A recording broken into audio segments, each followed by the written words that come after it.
नमस्कार, मैं हूं ब्रजेंद्र मिश्रा। आप देख रहे हैं न्यूज़ ट्रैप ऑनलाइन।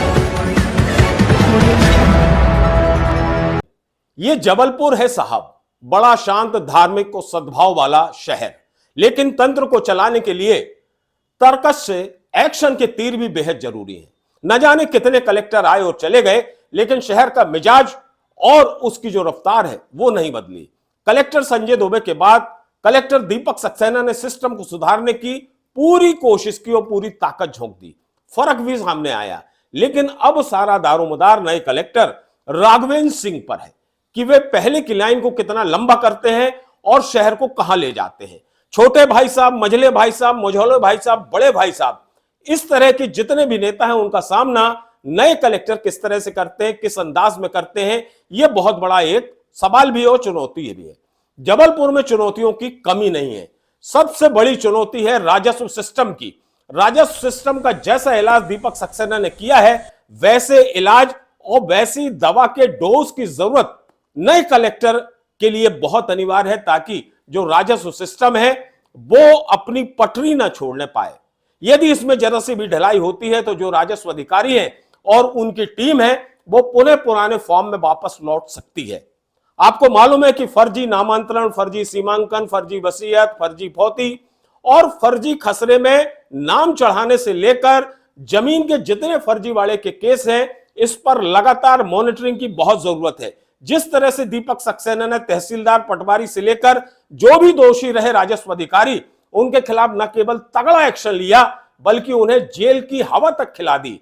कुछ इसी तरह का अंदाज नए कलेक्टर के लिए भी जरूरी है, तभी ये राजस्व विभाग, राजस्व सिस्टम की जो सेहत है, उसका स्वास्थ्य है, वो एकदम ठीक रहेगा और पूरा सिस्टम तंदुरुस्त रहेगा।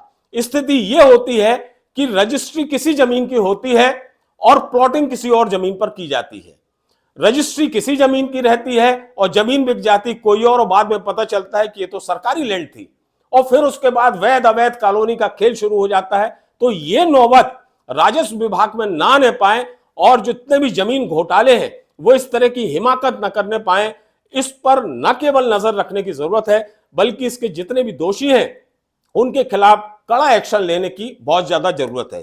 कोटवार की जो जमीन है, जो सरकारी जमीन होती है, वो बिकने ना पाए, और यदि वो जमीन बिक गई है तो वो किस तरह से शासन के पास वापस आ जाए, इस तरफ भी नए कलेक्टर साहब को ध्यान देने की बहुत जरूरत है। दूसरी बड़ी चुनौती है खनिज चोरी की। अवैध खनन पर शिकंजा कसना आज बहुत जरूरी है। खदान कहीं रहती है, खुदाई कहीं और होती है। बिना परमिशन के, बिना लाइसेंस के, बिना स्वीकृति के महंगे खनिज की चोरी धड़ल्ले से की जाती है।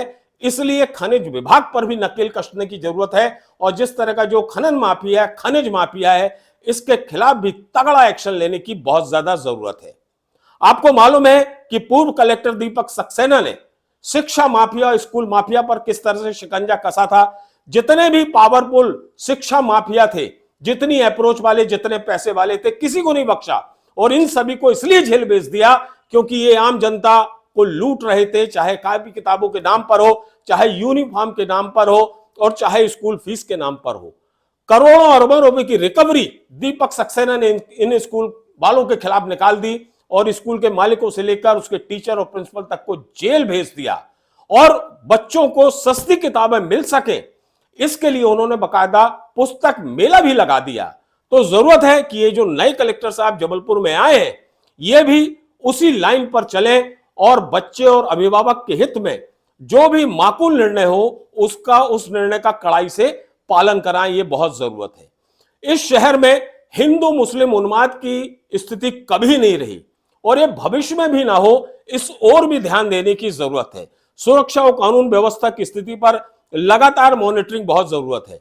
कलेक्ट्रेट में जो जन सुनवाई होती है उसमें किसी भी तरह का भेदभाव ना हो, ना गरीब ना अमीर, ना ऊंचा ना नीचा। और जन सुनवाई में जो भी बड़े से बड़े मामले आते हैं, और जब बड़े मामले सामने आते हैं तो इसमें नेताओं की दखल शुरू हो जाती है। तो नेताओं की दखल से कोई प्रशासनिक कार्यवाही प्रभावित न हो, इस पर ध्यान देने की बहुत ज्यादा जरूरत है। सरकारी आयोजन भी पूरे साल होते हैं, और दूसरे जिलों में हमने देखा है कि किस तरह की उसमें घपले घोटाले होते हैं, फिजूल खर्ची होती है। जबलपुर के जितने भी सरकारी आयोजन हो, इनमें किसी भी तरह की कोई फिजूल खर्ची ना हो, ठोक बजाकर ये देखा जाए कि हम जिसे पेमेंट कर रहे हैं वो उतनी ही पेमेंट हो रही है जितनी पेमेंट कही गई थी, और बढ़कर पेमेंट ना हो, इस पर भी ध्यान देने की जरूरत है। फर्जी बिल न लगाए कोई, इस पर भी नजर रखने की जरूरत है। जबलपुर में सबसे ज्यादा अगर गर्दन दबोचने और कसने की जरूरत है तो वो है स्वास्थ्य विभाग। स्वास्थ्य विभाग जिसके अधिकारी अपनी मनमानी से काम करते हैं, उस पर भी नकेल कसने की जरूरत है। आज स्थिति यह है कि जबलपुर में बिना रजिस्ट्रेशन के, बिना लाइसेंस के अस्पताल चल रहे हैं। झोला छाप डॉक्टर एलोपैथी की दुकान खोलकर बैठे हैं, बिना रजिस्ट्रेशन के डॉक्टर क्लिनिक चला रहे हैं, और स्वास्थ्य विभाग के जिन अफसरों के खिलाफ ईओडब्ल्यू में या लोकायुक्त में मामले हैं, जिनकी डी चल रही है, लेकिन कोई एक्शन नहीं हो रहा है। तो इस ओर भी नए कलेक्टर साहब को ध्यान देने की बहुत जरूरत है।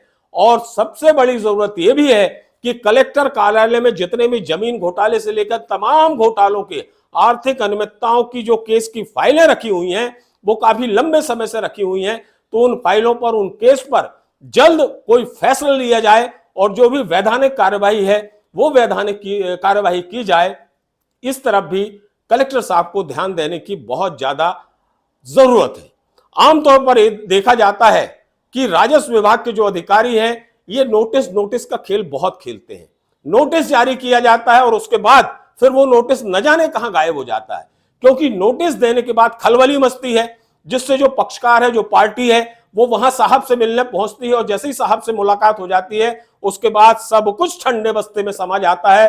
और फिर स्थिति ये आती है कि वही नोटिस ढूंढे से भी नहीं मिलता। आखिर वो नोटिस कहां चला जाता है, उस नोटिस पर क्या एक्शन लिया गया है, इसकी जानकारी भी कलेक्टर को लेना बहुत जरूरी है। और यदि इस तरह के नोटिसबाजी का खेल खेलकर यदि किसी मामले को दबाया जाता है, तो ऐसे अधिकारी, ऐसे कर्मचारी के खिलाफ भी कड़ा एक्शन लेने की बहुत ज्यादा जरूरत है।